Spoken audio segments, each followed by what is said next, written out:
Nishikant this, you heard Dr. Haokip, and also the fact that, what about Arambai Tenggol?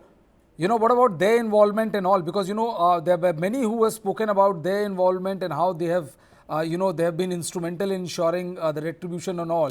What do you have to say about that, sir? You see, like I said, we'll go on trading charges again and again. There'll be no end to it. Who started, how it happened. Yes, I know what happened in Imphal. Most unfortunate. And I'm telling you, see, what happened to the minorities in Churachandpur, what happened to the cookies in Imphal, everything is very strongly condemnable, extremely strongly, beyond words. I said again, my heart goes out to all the innocent victims again and again.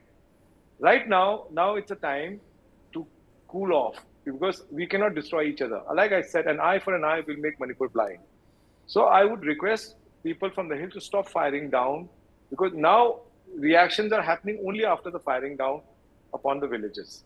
Because 27th night, like Professor said, that the firing happened. And I know Phayeng, my driver is from Phayeng. I know what happened in that village. So they all take guards and they don't even know how to shoot a gun. And then, in fact, it was one of his relatives who got shot dead. Then the other day, somebody got shot on Bishenpur side. That is why that minister Govindas ji's house was burnt by the public. You see, there are reactions very strong. So my request is, we have to put an end to this.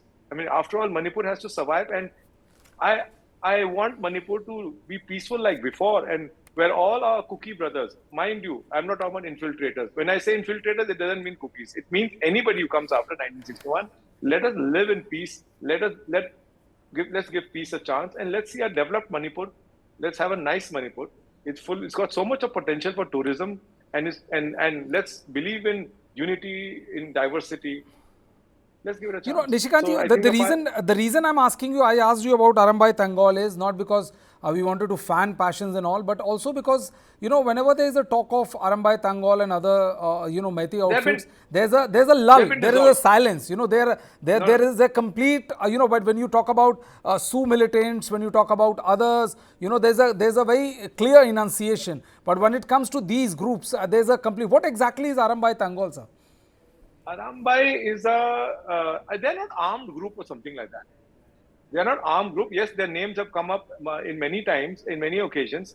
And around 1 week back, they have been dissolved. If not a week, then almost 4 or 5 days, they have dissolved. They've been dissolved. There's no Arambai Tenggol anymore. Arambai Tenggol has been dissolved? Yep.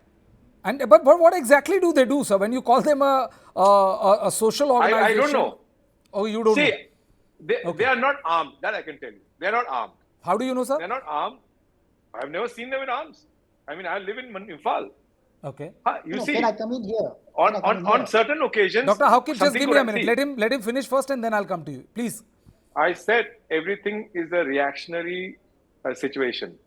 I'll tell you what happened in Imphal on the fateful night of 3rd. When the video reached Imphal, where some villages were being torched and people in AK-47, that was, I think, the flashpoint, and it really went out of control. And I am not saying that whatever happened is justified. No violence is ever justified. Dr. Haokip, you wanted to... Right now, please. Yeah, I would like to say that, in social network, you would find, before this incident, before this riots broke out, the Arambai Tenggol leaders, Meitei Leepun leaders meeting the chief ministers, as well as the Rajya Sabha MP Shana Zauba. And they are found with pistols, they are found with shotguns, not only that, assault rifles. Those pictures are circulated so much in the social media, and how can we say that they are just, they are just cultural groups, they are, masquerading as a cultural group. They are already trained in self-defense, which means they have already been trained in arms also. So let's not just paint them that there are cultural groups. They have been training for this riots. They have been prepared for this, and there is a kind of systematic kind of preparation in the multicultural spaces like game village where the cookie houses were, marked with stark clarity in the gate of all those, houses. So let's not play kind of innocent to all these developments. And, we can't say that Arambai Tenggol, after so much destruction they have caused and fear among the people, by just saying that they have been dissolved, I think that's not, it's not going to solve. There has to be a kind of NIA investigations on them, on these leaders and the connection between the political class. No, it's not going to end, just simply end like that. Mr. Nishikant.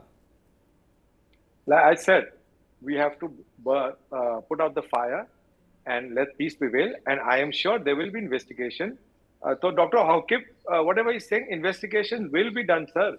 And whoever is guilty, whoever instigated, that I think will come out in the open. So and about arming and this and that I'm not aware of. And I don't know, because I cannot say yes, it is true, because I am not aware of that, of the arms and things like that. I have seen them, and I've never seen them with arms. Yes, those pictures, I have never seen those pictures. And when it comes to pictures, maybe they are original, maybe they are Photoshop, I don't know. So I will not comment on that. Yes, I know that there was a lot of Arambai's name coming out and this and that, but it was not Arambai alone as such. It was an entire mob happening. Yeah, mob is like insane. It's like wildfire. And I don't condone it. In fact, I condemn every act of violence, whether it's the hill or it's the valley, in my strongest, beyond words. It's condemnable.